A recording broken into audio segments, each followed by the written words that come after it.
I counted 11 separate occasions over 4 months where I found evidence that someone had been swimming in my pool while I wasn't home. Wet footprints leading from the pool deck to the back gate, a child's hair tie floating in the skimmer basket, sunscreen residue on my pool furniture.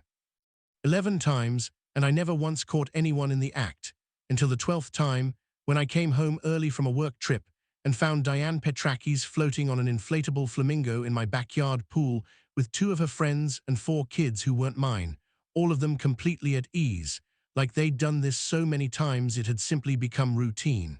Which, as it turned out, it had. What I did next didn't involve a single confrontation, a single raised voice, or a single accusation. It involved a contractor, a permit, and a decision that turned my backyard pool into something Diane Petrakis would spend the rest of that summer deeply, profoundly regretting. Who I am and the pool itself. My name is Felix Aronson. I'm 38 years old, and I bought my house in a development called Whitfield Meadows outside Phoenix, Arizona, about 4 years ago.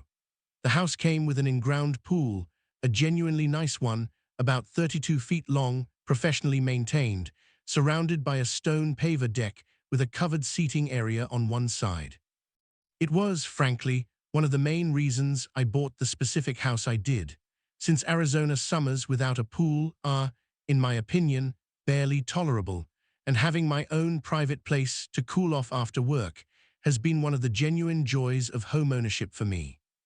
I work as a software architect for a mid-sized technology company, which means my schedule, while generally stable, occasionally involves travel for client meetings and conferences, typically 4 or 5 multi-day trips per year, plus the more routine variation of normal workday hours that meant my house sat empty during standard business hours most weekdays, like most houses in most neighborhoods. My property backs up to a small cul-de-sac section of Whitfield Meadows, and my backyard, including the pool, is enclosed by a 6-foot privacy fence on 3 sides, with the 4th side facing the house, obviously open since that's where the house itself sits. The fence has a single gate, on the side of the yard closest to the side street, secured with a standard gate latch that, I'll admit up front, was not initially equipped with any kind of lock, just a simple gravity latch mechanism, the kind that's easy enough to open from either side if you know it's there and reach over or through the fence slats to release it. This detail, the simple, unlocked gate latch, turns out to be fairly central to how this entire situation was able to happen as long as it did before I caught anyone directly. WHITFILD Meadows and DINEPTOKIS. Whitfield Meadows is a development of about 240 homes, with a fairly standard HOA handling typical community matters. Notably, and this detail matters significantly to the story, the development does have a community pool and clubhouse facility, located about a half-mile from my house, available to all residents as part of their HOA dues. Diane Petrakis has lived in Whitfield Meadows for about 6 years, in a house roughly 4 streets over from mine, not an immediate neighbor by any means, someone I'd have had essentially no natural reason to interact with regularly if not for what happened. She became involved in the HOA board a few years into her residency and was serving as HOA president by the time the events of this story took place, having held that position for a little over a year at that point. I want to note for context that my interactions with Diane prior to this entire situation had been essentially non-existent, the occasional HOA-wide email, perhaps a brief greeting at a community event I'd attended once or twice.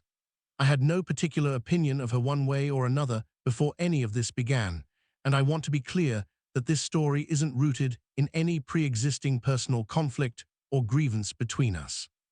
The first signs. I first noticed something was off about 4 months before the central confrontation of this story. I came home on a Tuesday evening from a fairly standard workday and noticed, walking out to check on the pool's chemical levels as I did most evenings, a series of wet footprints on the pool deck leading toward the back gate, footprints that were clearly still damp, meaning whoever had made them had been in the pool relatively recently, likely within the hour or 2 before I'd arrived home. I didn't think much of this initially. I considered the possibility that maybe a neighborhood cat or some animal had somehow gotten into the pool, though wet human footprints are, on reflection, not exactly something a cat produces. I checked the pool itself, didn't notice anything obviously disturbed or missing, and largely dismissed the incident as something I couldn't fully explain, but also didn't feel was worth significant concern over. About 3 weeks later, I found a child's hair tie, one of those small elastic bands with little plastic balls on the ends, floating in my pool's skimmer basket during my regular maintenance check. This was harder to dismiss as some kind of animal-related explanation. I don't have children. No children had been in my house or yard, to my knowledge, in the weeks preceding this discovery. I want to be honest that even at this point, I still didn't immediately jump to the conclusion that someone was actively, repeatedly trespassing to use my pool. My mind went through various other explanations first. Maybe a previous owner's child's belongings had somehow resurfaced from deep cleaning equipment. Maybe something had blown in from a neighboring yard during a windstorm. I genuinely wanted to find an innocent explanation before assuming the more uncomfortable one. The third incident, about 5 weeks after the hair tie, removed any remaining doubt. I came home to find a half-empty bottle of sunscreen sitting on my pool deck furniture, along with a few visible splash marks and water droplets on the pavers that hadn't been there when I left that morning. Plus, notably, the pool's water level appeared very slightly lower than I would have expected based on my normal evaporation calculations for that time of year, suggesting more displacement than just normal weather conditions would explain. At this point, I installed a basic outdoor security camera system. Not anything elaborate, just 2 weatherproof cameras, one covering the pool area directly and one covering the back gate specifically, both connected to a cloud storage system I could review remotely from my phone. What the CAMERS revealed. The cameras, once installed and operational, quickly confirmed what I had begun to suspect, but hadn't yet directly witnessed. Over the following several weeks, I documented multiple separate incidents of unauthorized pool use captured on camera, though I want to note that in the earliest captured incidents, I wasn't immediately able to identify who specifically was entering, since the footage often showed people entering through the back gate already wearing swimwear, sometimes during hours when I genuinely couldn't have caught them in person, even if I'd wanted to, given my normal work schedule. What became clear from the camera footage over time was a pattern. This was not a single individual using my pool occasionally, but what appeared to be a recurring group, sometimes including children, accessing the pool during weekday afternoon hours when the footage's timestamps consistently aligned with periods I would normally be at work. I want to walk through how I eventually connected this pattern specifically to Diane Petrakis, because the identification process itself is relevant to the broader story. About 6 weeks into my camera monitoring, I reviewed footage that clearly showed a woman's face, captured at a reasonably good angle as she opened the back gate latch from outside, reaching through the fence slats in a manner that suggested clear prior familiarity with exactly how to operate that specific gate mechanism. Not someone randomly testing an unfamiliar gate, but someone who had clearly done this enough times to know precisely how to access it efficiently. I recognized her, after a moment, as someone I'd seen at a couple of Whitfield Meadows community events. Specifically, I was fairly confident, the HOA president whose name appeared on various community communications I received. A quick check of the HOA's website, which included board member photos as part of its community leadership page, confirmed my identification.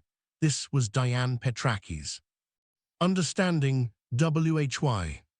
I spent some time, once I'd identified Diane as at least one of the people using my pool without permission, trying to understand the actual underlying explanation for what was happening, not because I felt I owed her any particular benefit of the doubt at that point, but because understanding the full picture seemed useful before deciding how to respond.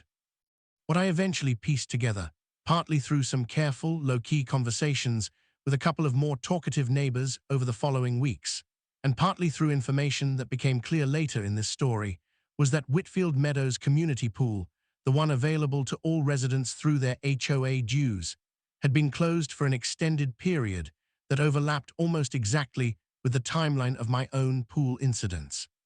due to a significant equipment failure requiring an extended repair and replacement process for the pool's filtration and circulation system. This closure, as it turned out, had created exactly the kind of frustration among certain residents that you might expect during an Arizona summer. People who'd specifically budgeted for and relied on community pool access suddenly finding themselves without it for an extended period, with the HOA's own repair timeline estimates repeatedly slipping due to parts availability and contractor scheduling issues. Diane, in her position as HOA president, would have had immediate and detailed knowledge of exactly how long this closure was extending and exactly how frustrated the affected residents, including, apparently, herself, were becoming about it. I want to be clear that understanding this context did not, in my assessment, excuse what was happening. A closed community pool, however frustrating, does not create any legitimate basis for trespassing onto a neighbor's private property and using their personal pool without permission repeatedly over an extended period, while that neighbor remained completely unaware of what was happening in their own backyard. But it did help me understand the underlying motivation and, frankly, helped me think more clearly about how I wanted to respond. Deciding not to simply confront her immediately. I want to explain my thinking at this stage because I think it's relevant to understanding everything that happened afterward. Once I had clear camera footage identifying Diane specifically, along with multiple other unidentified individuals and children who appeared to be using my pool on a recurring basis, I had what would have been a perfectly reasonable and straightforward option available to me. Simply confront Diane directly, show her the footage, and demand that the unauthorized use stop immediately, potentially backed by a clear threat of trespassing charges if it continued. I considered this option seriously, but I also found myself genuinely curious and frankly somewhat irritated in a way that made me want to understand the full scope of what had been happening before I addressed it, rather than confronting the situation after only a partial picture had emerged. I wanted to know exactly who else was involved, how frequently this was actually occurring beyond what I'd already documented, and whether there were safety considerations I needed to fully understand, particularly given that children appeared to be involved, swimming in a pool without my knowledge or any of the safety precautions or supervision arrangements that a responsible pool owner would normally expect to have in place for any guests using their pool. I continued monitoring the camera footage for several more weeks, documenting a comprehensive picture. 11 distinct incidents over approximately 4 months, involving Diane specifically in at least 7 of those documented incidents, 2 other adult women who I eventually identified through further casual neighborhood conversation as friends of Diane's also living within Whitfield Meadows, and at various points, up to 4 different children, presumably belonging to Diane and her friends, accompanying the adults during the unauthorized pool use. The 12th incident. The 12th and final incident, the one that finally resulted in direct confrontation, happened somewhat by accident from my perspective, in that it wasn't a planned sting operation on my part, but simply the result of an unrelated change to my own schedule. I had been on a 4-day work trip and had originally planned to fly home on a Friday evening. Due to a scheduling change with my return flight, I ended up arriving back at my house on Friday afternoon instead, roughly 4 hours earlier than anyone monitoring my normal patterns, which, I now understood, likely included Diane and her friends, given how consistently their pool visits had aligned with periods I'd normally be away, would have expected. I pulled into my driveway, noticed Diane's car, which I now recognized from the camera footage, along with 2 other vehicles I didn't immediately recognize parked along the curb near my house, an unusual enough sight that I immediately had a strong suspicion about what I was about to find before I'd even gotten out of my car. I walked around to my backyard rather than entering through my front door and found exactly what the camera footage had been documenting for months, now happening directly in front of me in real time. Diane Petrakis floating on an inflatable pool flamingo in the middle of my pool, 2 other women I didn't recognize sitting on my pool deck furniture under my covered seating area, and 4 children of various ages playing in the shallow end, all of them completely relaxed and unaware in that first moment that I had arrived. The moment of discovery. I want to describe this moment carefully because I think the specific way it unfolded matters to understanding both my own reaction and how I chose to handle everything that followed. I stood at the edge of my own backyard for what was probably only 10 or 15 seconds, though it felt considerably longer, simply observing the scene before anyone noticed my presence. I want to be honest that my primary emotional reaction in that specific moment wasn't explosive anger. It was something closer to a strange, almost surreal disbelief at witnessing, finally, directly and completely, something I'd only previously understood through wet footprints and grainy camera footage. One of the children noticed me first, said something to one of the adult women, who then noticed me and said something to Diane, who turned from her position on the flamingo and saw me standing there. I want to note specifically what happened in the following moments, because Diane's reaction told me a great deal about how thoroughly normalized this situation had become for her over the preceding months. There was a brief flash of surprise, certainly, but what followed that initial surprise was not, as I might have expected, immediate panic or obvious guilt. Instead, after only a few seconds, she said something to the effect of, "Oh, Felix, hi, we were just cooling off. Hope that's okay, it's been so hot," in a tone that suggested she genuinely believed this might be received as a minor, easily forgivable imposition rather than what it actually was: months of repeated, deliberate trespassing onto private property. I said, as calmly as I could manage given the circumstances, that it was not, in fact, okay, and that I needed everyone to gather their things and leave my property immediately. The immediate aftermath. What followed was a somewhat tense, but largely non-confrontational scene of everyone packing up their belongings: towels, the inflatable flamingo, various pool toys belonging to the children, while I stood at the edge of the pool deck, arms crossed, saying very little beyond confirming that yes, I expected everyone to leave promptly, and no, this was not a misunderstanding that needed further discussion in that exact moment. Diane, as she was gathering her things, attempted a few more times to frame the situation in minimizing terms, mentioning the community pool closure, suggesting that she'd always meant to ask properly, but hadn't gotten around to it, implying that the frequency had been less than I might be assuming. I didn't engage extensively with any of these framings in the moment, partly because I was still processing my own reaction to finally witnessing directly what I'd been documenting for months, and partly because I had already, even in those first few minutes, begun thinking about how I actually wanted to handle this situation going forward, a plan that, notably, did not depend on winning an argument with Diane about exactly how many times this had happened or how guilty she should feel about it in that specific conversation. Once everyone had left, I sat at my kitchen table, pulled up the full camera footage archive on my laptop, and spent the better part of that evening reviewing and properly documenting all 11 prior incidents alongside this 12th. Now directly witnessed one, compiling timestamps, identifying as many individuals as I could from the footage, and putting together a comprehensive record of exactly what had been happening on my property for the previous 4 months. End of part 1.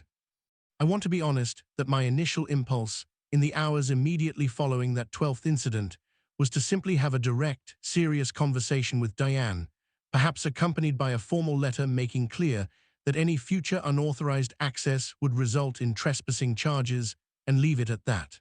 This would have been a reasonable, proportionate response, and I genuinely considered it as my likely course of action that evening. What changed my thinking was a conversation I had the following morning with a friend of mine named Carter Voss, who works as a residential pool contractor, and who I'd called partly just to vent about the situation and partly because I had a vague, not yet fully formed idea brewing about pool security that I wanted his professional opinion on. I explained the entire situation to Carter, the months of unauthorized use, the camera documentation, finally catching everyone directly, Diane's minimizing reaction to being caught. Carter listened to the whole story and then said something that reframed my thinking entirely. He said, "Felix, you know what's actually wild about this story? She's been using your pool for free with zero accountability for 4 months, and her reaction to getting caught was basically, 'Oops, hope that's okay.' That tells me she doesn't actually think there's a real cost to what she's been doing. If you just yell at her or send a stern letter, you know what happens. She stops for a couple weeks, feels embarrassed, and eventually either she or one of her friends starts testing the boundaries again once enough time passes and the memory fades." I asked him what he thought I should do instead. He said, "What if there's actually a real, ongoing cost to what she's been doing? Something she can't just apologize her way out of and move past in a week." I asked him what he meant specifically. He started explaining an idea, something involving the pool's security infrastructure, the HOA's own governing documents regarding shared community amenities and liability, and a fairly creative application of some pool safety regulations I hadn't previously known much about.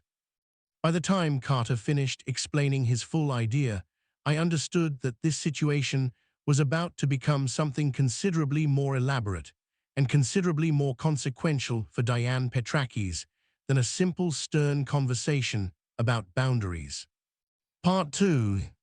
Carter's idea and the legal foundation.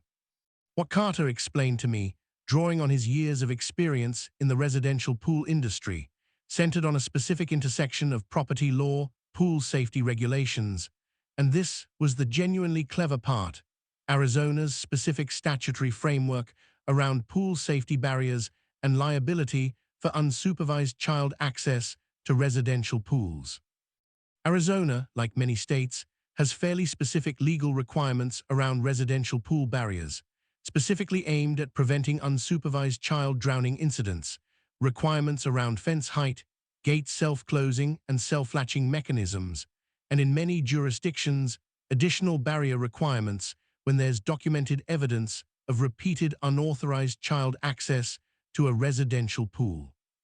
Carter's insight was this: my situation, once properly documented, created not just a simple trespassing matter, but a genuine liability exposure that I, as the property owner, needed to address seriously and visibly, specifically because I now had clear documentation that unsupervised children had been accessing my pool repeatedly over a 4-month period, without my knowledge or consent, and without any of the safety precautions, supervision protocols, or liability arrangements that would normally need to be in place for children using a residential pool. He explained that if anything had gone wrong during any of those 11 prior unauthorized incidents, if a child had been injured or, in the worst case, drowned, I, as the property owner, would have faced potentially serious legal and financial liability, regardless of the fact that the access had been entirely unauthorized and unknown to me at the time. Simply because Arizona law places significant responsibility on pool owners to maintain adequate barriers preventing exactly this kind of unsupervised access. I want to emphasize that this wasn't, in Carter's explanation, simply a clever angle for getting back at Diane. It was a genuine, serious liability consideration that I needed to address as a responsible pool owner, completely independent of any interpersonal conflict with Diane specifically. The fact that addressing this liability exposure properly also happened to create significant, unavoidable consequences for the people who had been responsible for creating the exposure in the first place was, Carter and I both recognized, a genuinely useful alignment of legitimate safety necessity and accountability. The comprehensive pool security upgrade.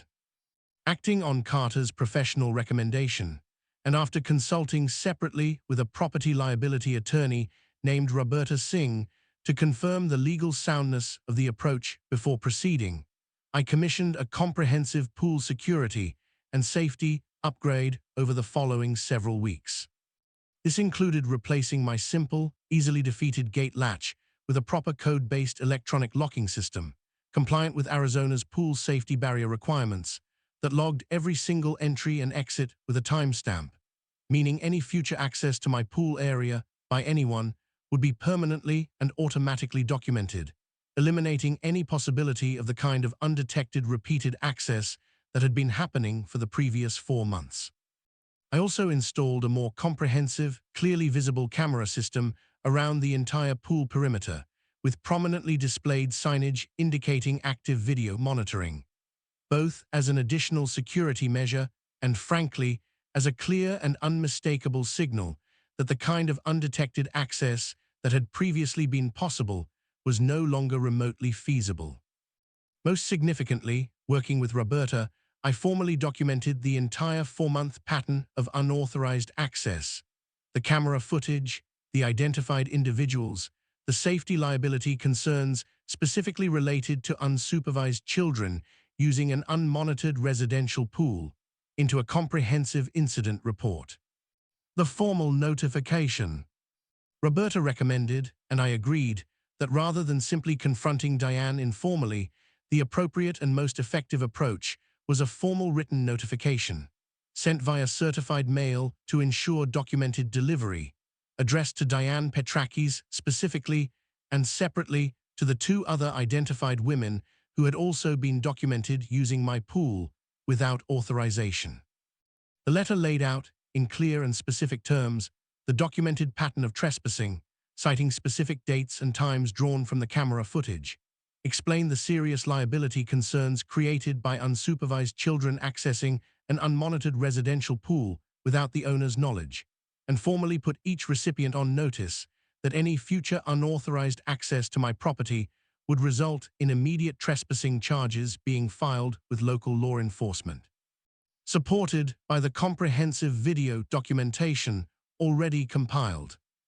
The letter to Diane specifically included an additional element that Roberta and I had discussed at length. Given Diane's position as HOA president, and given that the underlying motivation for this entire situation had been traced directly back to the extended closure of the community pool that fell under her direct organizational responsibility and awareness, the letter noted that I would be sharing a summary of this situation with the full HOA board. Given the clear connection between an HOA-managed facility's extended closure and a resulting pattern of trespassing affecting a fellow community member's private property, and given the additional and serious concern about HOA leadership modeling exactly the kind of disregard for private property boundaries that the HOA's own governing documents were ostensibly designed to prevent among residents generally. Diane's reaction to the formal notification. I learned about Diane's reaction to receiving this formal letter primarily through Carter, who, it turned out, had a separate professional relationship with the pool maintenance contractor handling Whitfield Meadows Community Pool Repair. Small world, but not an entirely unusual overlap in a regional industry where the same handful of contractors tend to service most of a given area's residential and community pools. According to what Carter relayed, Diane's reaction, once she'd actually received and processed the formal letter, shifted dramatically from her initial casual, minimizing framing of the situation at the pool that Friday afternoon. The combination of the comprehensive documented evidence, the clearly articulated liability concerns specifically involving children's safety, and the prospect of this entire situation being formally shared with the HOA board given her leadership position, apparently prompted a considerably more serious and concerned response than her initial "hope that's okay" framing had suggested she was expecting. Diane reached out to me directly about 4 days after the formal letter was delivered, requesting a conversation. I agreed to a brief phone call, during which her tone was, I'll note, considerably more contrite and serious than it had been during the actual incident itself. She acknowledged, directly and without the minimizing language she'd used previously, that the pattern of access had indeed been ongoing for the full period I'd documented, that it had started during the community pool closure out of what she described as genuine frustration and a poor decision to simply use my apparently unattended pool rather than properly asking permission, and that it had continued and become increasingly normalized among her friend group, specifically because nothing had happened during the first several incidents, creating a false sense that the behavior carried no real risk or consequence. She asked what it would take to resolve the situation without it escalating further, specifically expressing concern about the prospect of this being shared with the full HOA board given her leadership position. The resolution, TRMS. I want to walk through how I approached this resolution conversation, because I think the specific terms reflect a deliberate balance between genuine accountability and a reasonable, proportionate path forward, rather than an attempt to extract maximum punishment from the situation. I told Diane that I was willing to forgo formal trespassing charges and the broader HOA board notification, provided several specific conditions were met. First, full reimbursement for the comprehensive pool security upgrade I had commissioned, the electronic locking system, the expanded camera installation, and the associated professional consultation costs, which Carter had itemized at just under $6,800 total. Second, a formal written acknowledgement, signed by Diane and the two other women involved, explicitly confirming the pattern of unauthorized access and agreeing to permanent cessation of any future access to my property without explicit prior written permission. Third, and this was the condition I felt most strongly about, given the specific liability concerns around children's safety that had been central to the entire situation, Diane agreed to personally advocate within the HOA board for expedited resolution of the community pool's extended closure, given that the underlying frustration driving the original unauthorized access had been directly connected to residents' legitimate, ongoing lack of access to the amenity they were paying for through their HOA dues. Diane agreed to all three conditions without significant negotiation or pushback, which I took as a genuine reflection of how seriously the formal notification process had finally registered the real stakes of the situation for her. The community pool, GETS, fixed. I want to note what I consider a genuinely positive, if somewhat unexpected, outcome from this entire situation. The Whitfield Meadows community pool, whose extended closure had been the underlying catalyst for the original unauthorized access pattern, was fully repaired and reopened approximately 3 weeks after my resolution conversation with Diane, a notably faster timeline than the repeatedly slipping estimates that had characterized the closure throughout the preceding months. I don't know the full internal details of exactly how Diane approached this within the HOA board, but based on a few pieces of information that filtered back to me through general neighborhood conversation, it appeared she had, in fact, followed through meaningfully on her commitment to push for expedited resolution, apparently securing approval for some additional contractor resources and prioritization that helped move the repair timeline forward more decisively than the previous several months of incremental, repeatedly delayed progress had managed. I found a certain genuine satisfaction in this particular outcome, separate from the more direct accountability measures regarding my own pool, that something positive and broadly beneficial for the wider Whitfield Meadows community emerged from a situation that had begun as a fairly frustrating pattern of repeated trespassing on my own property. DIANES, standing in the community. I want to address what happened to Diane's broader standing and reputation within Whitfield Meadows following this situation, since I think it's a meaningful part of the complete picture, even though I want to be clear that I did not actively pursue or encourage any broader community knowledge of the specifics beyond what naturally occurred. I did not personally share the details of this situation with other neighbors or community members beyond what was necessary for the resolution process itself. However, given that 2 other women and several children had also been directly involved, and given the general reality that information tends to circulate through close residential communities, regardless of any individual party's preference for privacy, some general awareness of the situation did eventually develop within parts of the broader Whitfield Meadows community over the following months. Diane completed the remainder of her HOA presidency term which had approximately 8 months remaining at the time of this incident, without further controversy that I'm aware of, and ultimately did not seek re-election when her term concluded. A decision that, based on general neighborhood conversation, seemed to reflect a combination of factors rather than being directly and explicitly attributed to this specific incident. Though I suspect it was certainly a contributing consideration given how it had unfolded. My pool today. I want to describe what my own pool situation looks like now, well over a year removed from the original incidents, because I think it reflects a genuinely positive resolution beyond just the accountability measures themselves. The electronic locking system has functioned exactly as intended, every entry and exit properly logged, no further unauthorized access incidents of any kind.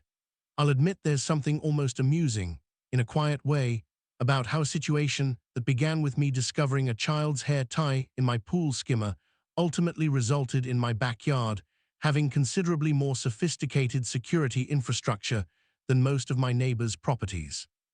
I've actually, in something of an ironic turn, become somewhat more socially open about my pool in the time since this situation resolved, hosting a few small gatherings for actual friends and a handful of immediate neighbors I do know and trust, with proper advance arrangement and clear mutual understanding, which stands in fairly stark contrast to the previous 4 months of completely unauthorized, undocumented access by people I barely knew. What I learned. I've thought, in the time since this situation fully concluded, about what it actually illustrates beyond its specific and admittedly somewhat unusual circumstances involving pool security upgrades and HOA presidency dynamics.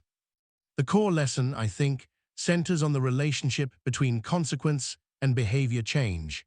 Diane Petrakis and her friends used my pool repeatedly and without any consequence for 4 months before I directly confronted the situation. During that entire period, nothing happened to indicate any real cost to their actions.